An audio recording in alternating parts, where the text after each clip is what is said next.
I'm looking around to some Division I scores. Nathaniel, your Boilermakers went into a 2-0 Syracuse and kind of had a tough time.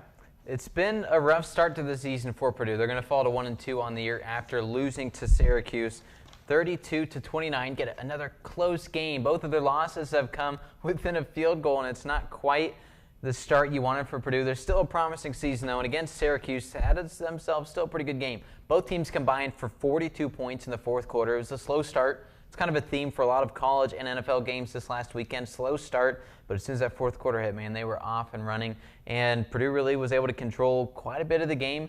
Aiden O'Connell had himself a great game, but meanwhile ended up throwing a pick six. That kind of shifted things in the fourth quarter, gave the ball to Syracuse. They scored, and it was just kind of rough to get back in the game from there. Yeah, you touched on Aiden O'Connell, season highs in completions and yards, 39 of 56 for 424 yards, 3 touchdowns, and of course that pick six, as you mentioned. What about him, the duo of him and Charlie Jones, who kind of have a little bit of chemistry built up? Jones has been an incredible player since transferring to Purdue. He's had that previous chemistry with O'Connell already, playing back in high school, and now that they're reunited here at Purdue, having himself a great start. He's only one of 5 Power 5 players in the history of college football that have 100-plus yards and a touchdown in each of their first 3 starts with the school. It's been a pretty impressive start for Charlie Jones, to say the least. But for Purdue, no excuses here. You were up by 4 with under a minute left, and Syracuse was just able to march their way down the field and score that game-winning touchdown. And really big part of it was because of penalties. 13 penalties, 144 yards on the game. A lot of those coming in that final drive, a lot of it aiding the drive extension throughout the end of the game, and just not something that you can win games with. So with that, Syracuse moves to 3-0 on the season. Purdue down to 1-2. Really, they had a couple winnable games in the past 2 before this one. What are your thoughts there, Nathaniel? It's just not quite the start that we were hoping for as Boilermaker fans. Let's shift gears, though. Let's talk about that team down in Bloomington, undefeated. Undefeated, but probably should be 0-3. Western Kentucky came to Bloomington to take on the Hoosiers. IU won in a barn burner, 33-30 in overtime. Of course, 17 fourth quarter points is what sent the game to overtime. So Western Kentucky was up quite big numbers before IU started their comeback. Now, Connor Bazelak, the transfer quarterback from Missouri, 33 for 55, 364 yards, 2 touchdowns. Not an excellent performance completion-wise, but he really did step up big, and he had against Idaho and in previous games, so he's kind of filling a role for the Hoosiers. Did a good job in crunch time, really making those plays that mattered. Got the game-winning field goal in overtime. Really, they've just done a good job squeezing out these wins. Teams that you probably should blow out, I would imagine, but they've done a good job squeezing out these 3 wins to start the year. Part of me feels like knowing that your team is capable of, squeaking out some wins, and even against opponents that you wouldn't necessarily call high-level Division I opponents, it's good to know as a coach and as a fan that your team's capable of bouncing back and at least winning, because in previous years, IU's down that big, down 17 in the fourth quarter, they just get steamrolled to the end. Now, Jake, what happens when you start to play those high-level teams? It's a good question, because the Hoosiers travel to Cincinnati next week to probably lose in convincing fashion. With that being said, let's move on. Let's go to South Bend, actually. The Cal Golden Bears actually made the trip to a 2,000-mile trip to South Bend, take on the Fighting Irish, who are reeling from their loss to Marshall. Of course, QB Tyler Buckner out for the season.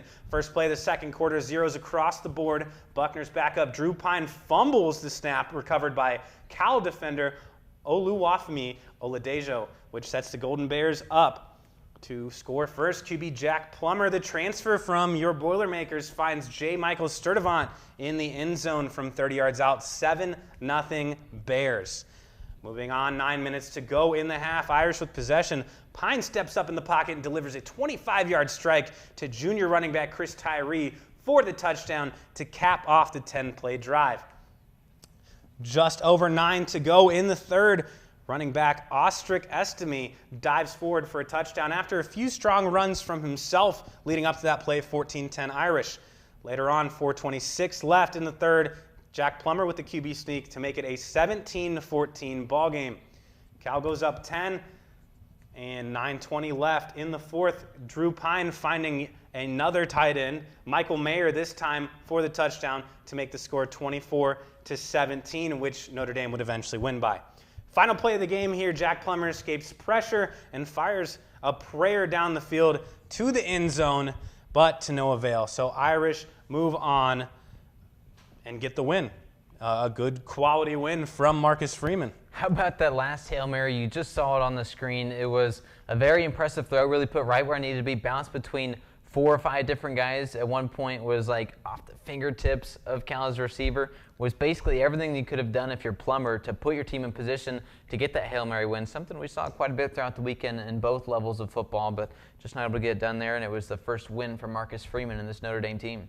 Yeah, I think that Notre Dame's resilient. They'll recover. They'll always be one of the top teams in the NCAA, regardless of how you look at it. But yes, definitely a quality win to get them back on track and get them set up for the stronger part of their schedule. Freeman's 4th game as head coach of the Irish. Of course, that goes back to the Fiesta Bowl last year. Just nice to see them get that first win after losing to Marshall, losing to Ohio State. Able to finally get a win here. It's pretty nice to see if you're a Notre Dame fan. Yeah, and let's take a look around the rest of Division I. Of course, Troy at Appalachian State was a big one. Of course, College game day in town at App State.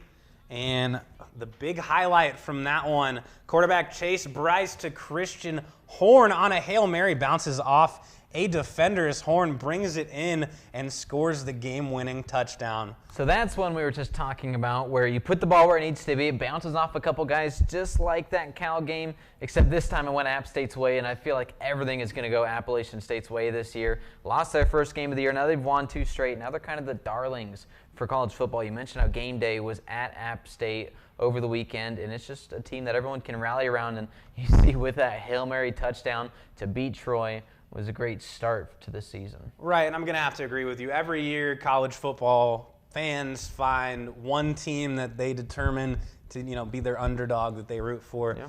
This year, it's got to be App State. But I don't know, with wins in this fashion, how much longer they'll be considered underdogs. That's a great point. And, of course, last week when they defeated Texas A&M, kind of the general idea from everybody was, hey, this is not a crappy team. Like, App State can put together some good football. And we see it here as they defeat Troy at the end of the game. You kind of want to be ahead a little bit more than that at the end of a game against Troy, but they did a good job to get that win in an exciting fashion. That's really what's going to win the hearts of these college football fans, these exciting wins from App State. Absolutely, and speaking of winning hearts, I'd be beside myself if I didn't mention that Washington beat Michigan State this past weekend. Former IU QB Michael Penix, now with the Washington Huskies. He has plenty of experience beating Michigan State. I say plenty, I guess only one time in his 4-year tenure at IU, but he threw for 397 yards and 4 touchdowns. You got to think that that appearance or that showing might get him on some type of award watch list. You never know. Let's shift gears. Let's move away from college football and let's go to NFL football. That's next here on Last Call.